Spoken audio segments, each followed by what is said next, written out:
BBA first year law. जो सबसे ज्यादा इंपॉर्टेंट क्वेश्चन है, जो क्वेश्चन हम स्किप करके नहीं जा सकते, जिसका वेटेज सबसे ज्यादा बार एग्जाम में आया है, वो क्वेश्चन ये है कंपनी के एमओए और कंपनी के एओए के बारे में। ध्यान से सुनना। कंपनी का एमओए वो डॉक्यूमेंट है जहां पे कंपनी के सारे ऑब्जेक्टिव लिखे जाते हैं, और कंपनी का एओए वो डॉक्यूमेंट है जहां पे कंपनी के सारे रूल्स एंड रेगुलेशंस लिखे जाते हैं। होता क्या है, जब भी हम कंपनी फॉर्मुलेट करते हैं, कंपनी बनाते हैं, तो दो डॉक्यूमेंट आरओसी को दिए जाते हैं। आरओसी का मतलब होता है रजिस्ट्रार ऑफ कंपनी, मतलब जो कंपनी को रजिस्टर कर रहा है। तो जब अगर हम एक कंपनी बनाना चाहते हैं तो हमारे को आरओसी को जाके दो डॉक्यूमेंट लेकर आने होते हैं, जिनमें से एक होता है एमओए और एक होता है एओए। एमओए का मतलब होता है मेमोरेंडम ऑफ एसोसिएशन, और एओए का मतलब हो जाता है आर्टिकल ऑफ एसोसिएशन। तो ये क्वेश्चन सबसे ज्यादा रिपीट होता है, जो क्वेश्चन आप स्किप नहीं कर सकते। मैं अगले 5 मिनट में आपको इसके अंदर डिटेलिंग बताता हूं कि किस तरीके से अटेम्प्ट करना है और ये क्वेश्चन कैसे आप लोगों का होगा। आप लोग जब भी इस क्वेश्चन को करेंगे तो सबसे पहले आप बताएंगे कि कंपनी क्या होती है। कंपनी को फॉर्मुलेट करने के लिए दो मेन डॉक्यूमेंट होते हैं, एमओए और एओए। एमओए को बोला जाता है charter of the company, that is the important document of the company, और सेकेंडरी डॉक्यूमेंट हो जाता है एओए।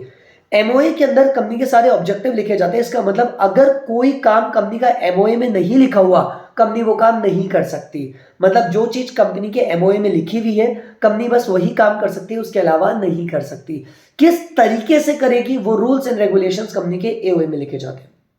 इस क्वेश्चन को आगे अपन कैसे लेके चलेंगे, आप लोगों को बताना है what are the clauses of MOA. Question आता है आप लोगों के पास, what are the clauses of MOA.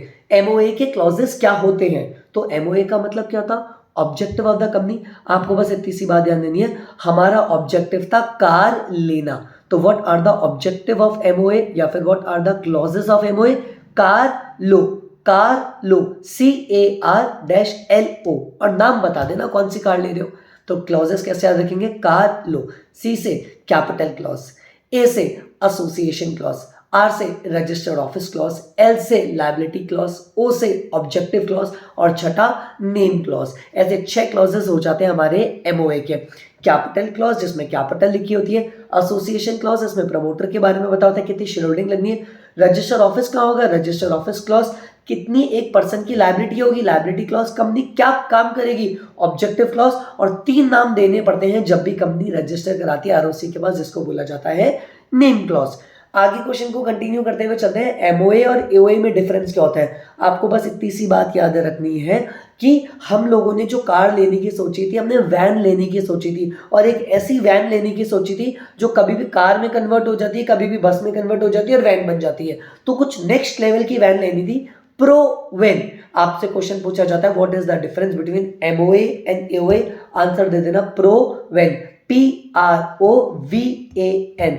P से पोजीशन, R से रिलेशन, O से ऑब्जेक्टिव, V से वैलिडिटी, A से कोई पॉइंट याद नहीं करेंगे, N से नेसेसरी। ऐसे हमने 5 पॉइंट याद किए और हम आगे चलेंगे। अगर आप लोग इसी तरीके से अपने क्वेश्चंस करना चाहते हैं तो डिस्क्रिप्शन में मैंने आपको लिंक दे रखी है हमारी मेगा क्लासेस की, जहां पे मैंने ऐसे ही सारे इंपॉर्टेंट क्वेश्चंस आपको डिटेल में बता रखे हैं कि कौन कौन से क्वेश्चंस आ सकते हैं, कैसे कैसे आपको उनको याद करना है। जैसे एमओए के क्लॉजेस है तो कार लो, डिफरेंस है तो प्रो वैन, और बहुत सारे तरीके से केस स्टडीज कैसे याद करनी है। और लगभग 12-13 क्वेश्चन मैंने अपनी मेगा क्लासेस में कवर कर रखे हैं, जिसको देख के आप अपना फर्स्ट ईयर के पेपर को बहुत अच्छे से कंप्लीट कर सकते हैं। अगर अच्छा लगे तो लिंक जाइए, वहां पे आपको डिटेल मिलेगी। फिर भी अगर आपको कोई डाउट है तो आप मुझे कॉन्टैक्ट कर सकते हो, डिस्क्रिप्शन में मैंने आपको अपनी डिटेल्स दे रखी है। Thank you very much.